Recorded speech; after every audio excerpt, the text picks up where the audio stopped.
নমস্কার, অপরাজিতা চন্দননাথ। জানো মা, আমি না কবিতা লিখেছি, তোমরা পড়বে কি তা? মার কাছে গিয়ে খাতা মেলে ধরে ছোট্ট অপরাজিতা।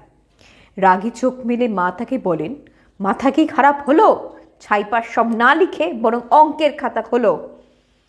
মুখ ভার করে গুটি গুটি পায়ে গেল সে বাবার কাছে। কবিতা লিখেছি। ও বাবা, তোমার দেখার সময় আছে? মুখটি না তুলে বললেন বাবা, কবিতা লিখেছ?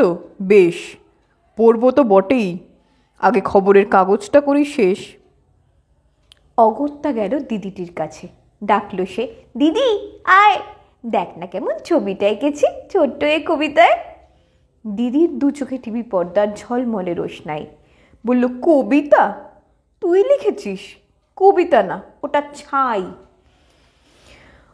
অপরাজিতার চোখ ছলছল, বুকে কান্নার ঢেউ। তার লেখাই প্রথম কবিতা, দেখল না পড়ে কেউ। একা ঘরে বসে সামনে তাকালো মালাতে সাজানো ছবি। স্নিগ্ধ দু চোখে রয়েছেন যে সহজ পাঠের কবি।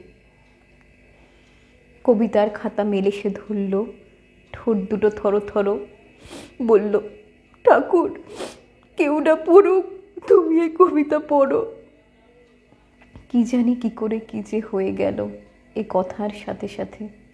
রবি ঠাকুরের মালা থেকে ফুল ঝরল সে খাতাটাতে।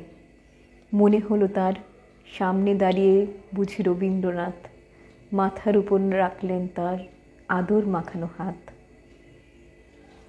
ধন্যবাদ।